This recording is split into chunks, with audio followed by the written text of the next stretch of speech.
Muita calma nessa hora, muita hora nessa calma. Eu sou Felipe Barbosa, um escritor apaixonado por fantasia, e esse é o nosso quadro semanal Felipe no Riordan Verso. Sim, aqui no canal a gente lança um vídeo por semana destrinchando os personagens de Percy Jackson e o universo do Rick Riordan, baseado na mitologia grega e romana. Então eu queria agradecer muito a vocês, porque no último vídeo eu pedi que sempre que vocês compartilhassem stories, tweets ou prints dos vídeos de Percy Jackson, vocês me marcassem e divulgassem a hashtag Felipe no Riordan Verso, e vários de vocês saíram me marcando, postando stories, divulgando o canal, e eu fiquei feliz demais repostando todos os stories de vocês. Então eu peço que semanalmente vocês continuem me ajudando a divulgar essa hashtag, esse quadro, tanto no Instagram, quanto no Twitter, quanto no TikTok, porque sim, eu me rendi a vocês. Depois de tanto vocês pedirem, Felipe, entra no TikTok, eu resisti ao pensamento de que eu achava que eu precisava ter 15 anos para usar o TikTok,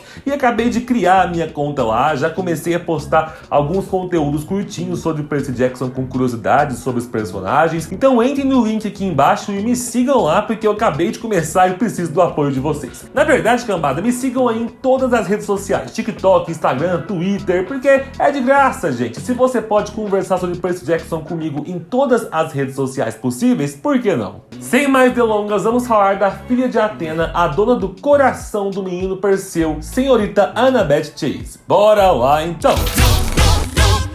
Só antes da gente começar, não esquece que tá rolando o sorteio do box com os 5 livros da nova edição de Percy Jackson em parceria com a Intrínseca lá no meu Instagram e no Twitter. O link para participar do sorteio tá bem aqui na descrição. Falando então de Annabeth Chase, ela é uma semideusa filha de Athena, a deusa da sabedoria, com o mortal Frederick Chase. O pai dela, que é um professor universitário, conheceu a Athena na época em que ele estudava história em Harvard. A deusa ajudou ele a terminar os seus estudos e os dois acabaram se apaixonando. Inclusive, eu acho que essa história do Frederick e da Athena se conhecendo na faculdade, ela ajudando ele a passar de ano e os dois se apaixonando, daria um excelente filme de comédia romântica daqueles que a gente via lá no início dos anos 2000. Mas enfim, em 1993, no dia 12 de julho, o Frederick recebeu uma encomenda da Athena, que era a filha dos dois, uma bebezinha chamada Annabeth, num berço de ouro trazido do Olimpo pelo vento oeste. E assim, você para pra pensar na confusão que rolou na cabeça do Frederick, porque ele descobriu que ele tinha uma filha, mas a menina não foi fruto de uma relação sexual entre ele e a Athena. A Annabeth, assim como os outros filhos da deusa Athena, foi gerada dos pensamentos da deusa, já que a Athena é uma deusa virgem. Então todos os filhos dela são gerados assim, da sua cabeça, assim como ela mesma foi gerada da cabeça de Zeus, na vertente mais aceita dos mitos gregos. Eu gostaria de ler um dia as palavras que a Athena usou para explicar isso pro Frederick, tipo assim, ó. Oi, sumido, então, lembra aqueles meses que a gente ficou junto, estudando até tarde? Os meus pensamentos ficaram pensando tanto em você, que as nossas mentes meio que se juntaram e geraram uma filha. Tá aqui, ó, espero que você ame. Mas ok, né, a pessoa que se apaixona por esse povo do Olimpo já tem que estar preparada e saber que é daí pra pior. O pai da Annabeth aprendeu a amar ela então, e quando a Annabeth tinha 5 anos, ele se casou com uma mulher e teve 2 filhos gêmeos com ela. A Annabeth não tinha raiva desses 2 meus-irmãos mais novos, mas ela começou a enfrentar alguns problemas em casa, porque ela era uma semideusa e isso fazia com que ela atraísse monstros, criaturas e outros perigos para sua família. E várias brigas e discussões começaram a acontecer entre a coitada da menina, que era só uma criança, o seu pai e a sua madrasta, por causa desses ataques que eles começaram a sofrer em casa. No livro A Marca de Athena, nós temos revelado que a Annabeth foi atacada por um bando de aranhas enviadas pela imortal mãe das aranhas, a Aracne, que tinha uma raiva sem igual de todos os filhos de Athena, já que Athena, lá na mitologia grega, amaldiçoou essa mortal Aracne, transformando ela na primeira aranha da história. Essa situação foi bem complicada, porque esses ataques das aranhas a Annabeth aconteciam sempre à noite, quando ela estava dormindo, e aí ela acordava em pânico com as aranhas picando o rosto dela, mas quando a madrasta dela chegava no quarto para ver o que estava acontecendo ali com ela gritando, as aranhas se escondiam e a madrasta pensava que a menina estava mentindo, tentando passar medo nos irmãos mais novos dela. Esses ataques duraram 3 dias, e como a madrasta não acreditava nela quando ela gritava por ajuda durante a noite, e o pai dela estava sempre fora trabalhando, a pequena Annabeth começou a cogitar a ideia de fugir de casa. Nós sabemos também que, de acordo com a saga Magnus Chase, que conta a história do primo da Annabeth com os deuses nórdicos,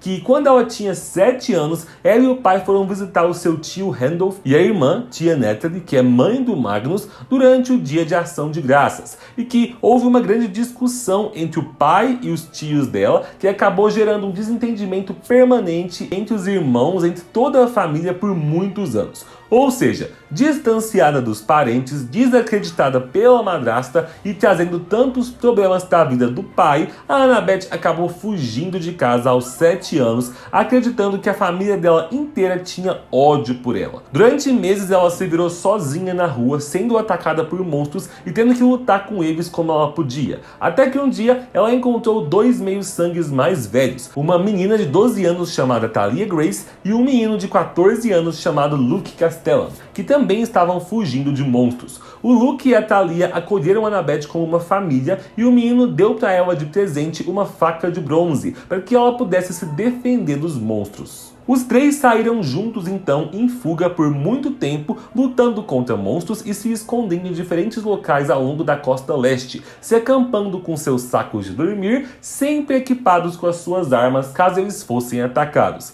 E esse trio acabou genuinamente criando um sentimento de família entre eles, enquanto a Annabeth começava a desenvolver uma admiração excessiva pelo Luke, que começou como uma admiração pelo irmão mais velho e com o passar dos tempos foi se tornando uma espécie de paixão. Ela e a Thalia chegaram a visitar junto com o Luke a casa da família dele, de onde ele tinha fugido, e lá eles conheceram pela primeira vez o deus Hermes, pai do Luke. Depois de uma experiência que eu vou contar com mais detalhes no vídeo em que eu vou fazer sobre o Luke, o garoto jamais foi o mesmo, ele mudou bastante os seus pensamentos, mas a Annabeth, que já tinha criado essa paixão e admiração por ele por muito tempo, não percebeu e não se importou com isso. Tudo mudou quando o trio de amigos foi encontrado pelo sátiro Grover Underwood, que estava encarregado de levá-los até o acampamento Meio-Sangue. No caminho até o acampamento, eles foram perseguidos por monstros, ciclopes raivosos, cães do inferno e as 3 fúrias do submundo. Tudo isso causado por várias razões que não vem ao caso eu falar agora, porque revelam spoilers muito importantes da história. Quando eles estavam quase chegando no acampamento, perceberam que iam acabar sendo capturados pelos monstros. Então, a Thalia decidiu ficar para trás, se sacrificando pela Annabeth e os amigos, e foi aí que Zeus teve pena do sacrifício da sua filha e transformou a Thalia em um pinheiro que protegeria as fronteiras do acampamento. Annabeth então foi acolhida por Chiron, o centauro diretor de atividades do acampamento, e passou a viver ali junto com seus meio-irmãos, filhos de Atena, no chalé 6. O chalé de Atena é um dos mais bem construídos, com uma coruja esculpida na porta, cortinas brancas e com uma oficina e uma biblioteca no seu interior, com estantes repletas dos mais diversos livros e bancadas de trabalho com os mais repletos rascunhos e projetos de arquitetura. O local inclusive fazia a Annabeth se sentir tão à vontade que depois de alguns anos ela se tornou conselheira-chefe do chalé. Em relação às habilidades e principais características dos filhos de Atena,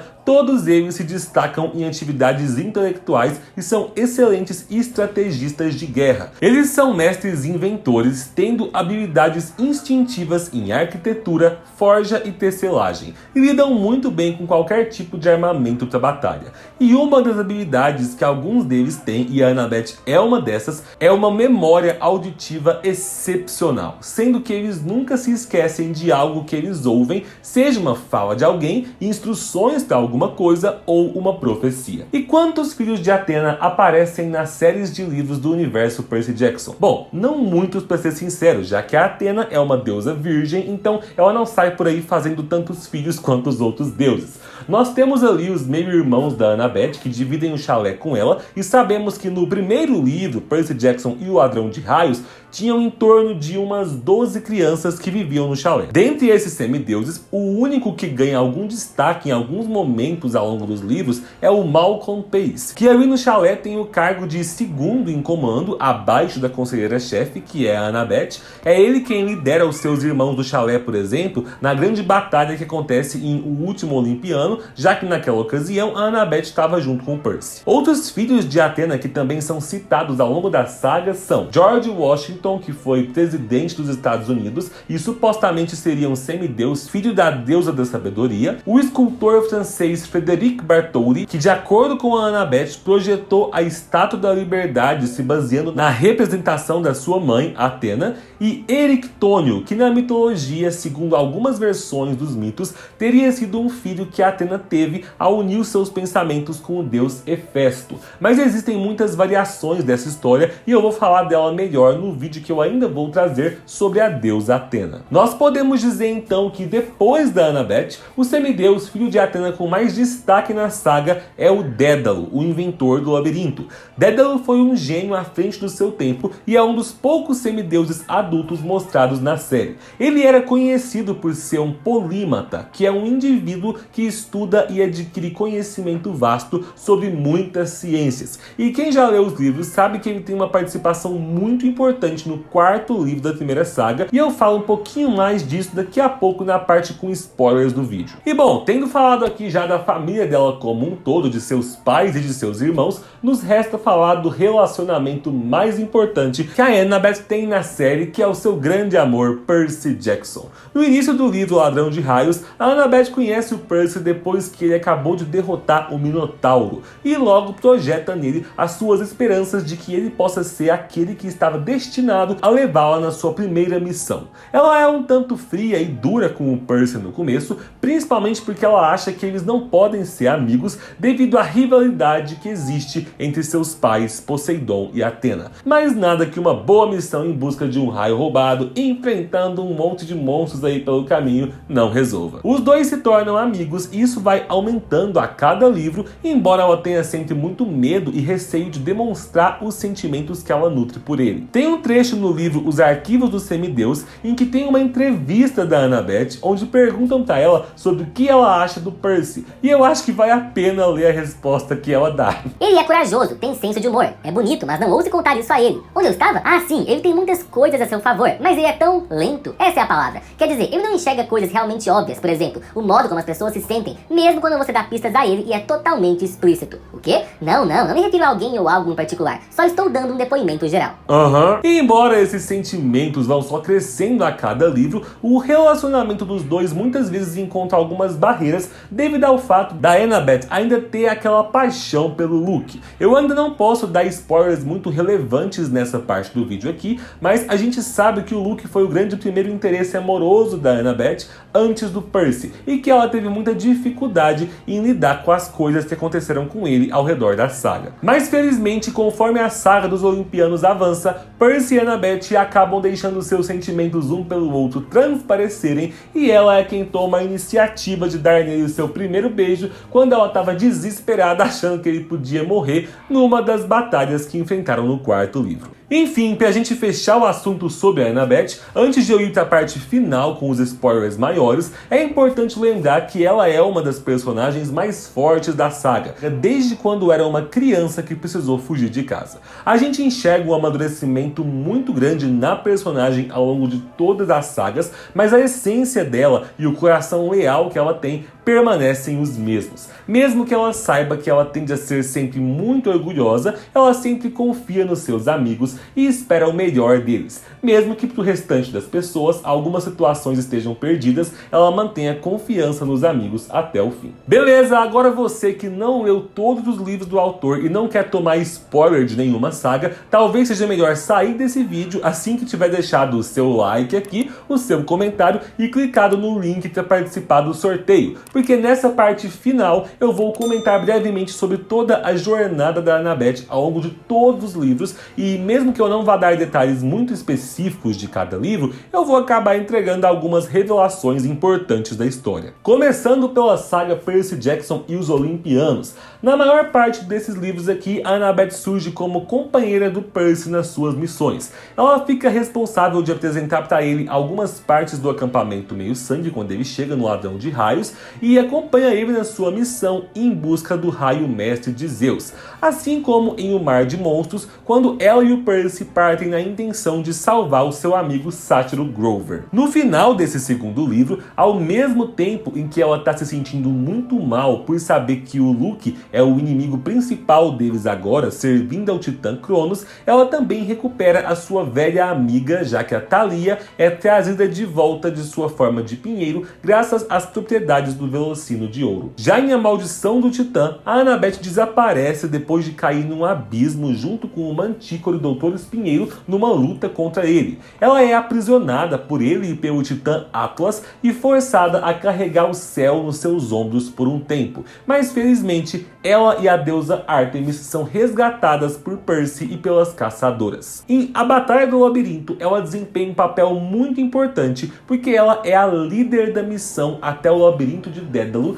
que é o seu meio-irmão e está vivo até hoje sob o disfarce de Quintus, o treinador do acampamento. Ao final do livro, quando Dédalo decide se entregar para a morte, ele deixa para ela o seu laptop com todos os projetos, conhecimentos e pesquisas que ele tem. E no livro O Último Olimpiano, a Annabeth luta ao lado do Percy na Batalha de Manhattan e tem um papel crucial com a sua confiança no Luke, convencendo o Percy no confronto final a dar para ele a faca de bronze dela que o Luke deu para ela há tantos anos, para que ele possa usar a lâmina para ceifar sua alma e separar o Titã Cronos do corpo dele.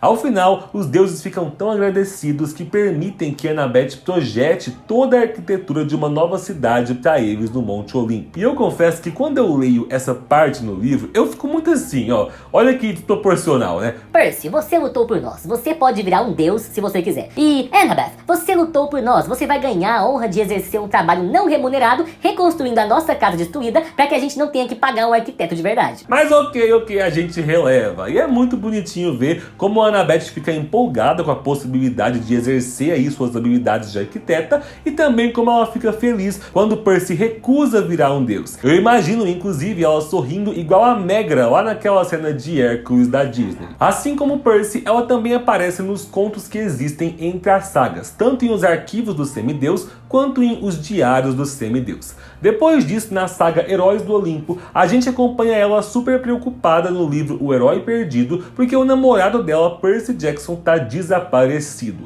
Ela recebe visões de Hera e acredita que Hera tá levando ela até o Percy, mas na verdade ela é levada até o Jason, um herói novo, filho de Zeus, que chega ao lado de mais 2 semideuses no acampamento e são enviados para uma missão. No final, ela descobre que Percy foi mandado para o acampamento romano, de onde o Jason veio, e vai atrás dele durante os acontecimentos do livro O Filho de Netuno. Em A Marca de Atena, ela tem muito destaque e muito desenvolvimento. Ela chega ao acampamento Júpiter junto com seus amigos no navio Argo II para resgatar o Percy, e lá ela conhece tudo sobre os semideuses romanos, ficando fascinada pela cidade de Nova Roma, pela universidade, a estrutura local e notando que não há semideuses filhos de Minerva por lá, que é a contraparte romana de Atena. Ela então lidera o grupo de 7 heróis da nova grande profecia em sua missão no navio em direção a Roma, na intenção de recuperar uma estátua chamada Athena Parthenos, que ajudaria na união dos semideuses gregos e romanos contra Gaia. E assim, eu acho que é extremamente importante ressaltar que no meio dessa viagem de navio, o Percy e a Annabeth passam uma noite nos estábulos de Pégasus, depois que eles pegam no sono ali conversando. E ninguém no navio acredita que eles realmente passaram a noite nos estábulos só conversando. Nem eu acredito, eu só acho que o tio Rick não queria ter que aumentar a censura do livro. Enfim, foca no que importa, Felipe. No final desse livro, lá em Roma, a Annabeth tem que enfrentar o seu passado, confrontando a Aracne, que era a guardiã da estátua que eles estavam procurando, acontecendo e ela e o Percy acabam sendo puxados junto com a Arachne lá pro Tártaro, nas profundezas do mundo inferior. No livro A Casa de Hades, então, como eu já contei no vídeo sobre a história do Percy, é tudo ali basicamente sobre Percy e Annabeth tendo que enfrentar vários perigos para conseguir fugir do Tártaro e voltar pro mundo mortal. E depois, em O Sangue do Olimpo, a Annabeth exerceu seu papel como uma dos 7 heróis da profecia, lutando contra o exército de gigantes ao lado dos deuses e derrotando Gaia. Terminada essa saga, a Annabeth vive com o Percy algumas aventuras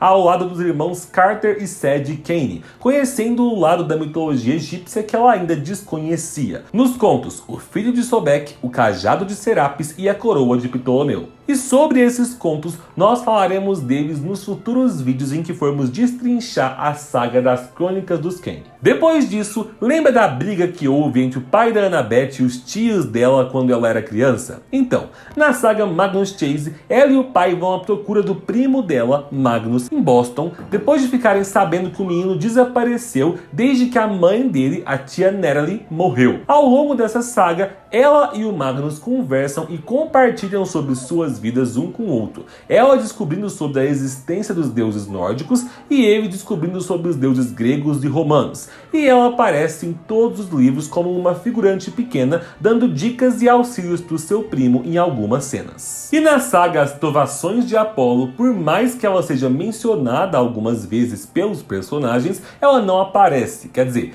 até agora, né? Porque até o momento em que eu estou gravando esse vídeo aqui, em agosto de 2020, o último livro de As Provações de Apolo ainda não foi lançado. Vai ser lançado daqui a alguns meses. Vocês me contem aí no futuro, quando estiverem vendo esse vídeo no futuro, se ela apareceu no último livro ou não. Bom, gente, isso é tudo sobre Annabeth Chase, essa personagem incrível e estrategista excepcional, dona do coração de Percy Jackson e dos nossos também. Não esquece então de me seguir em todas as redes sociais. Corre lá para ver o TikTok que eu fiz com curiosidades sobre a Annabeth, porque eu tô me dispondo a passar vergonha naquela rede social por vocês, viu?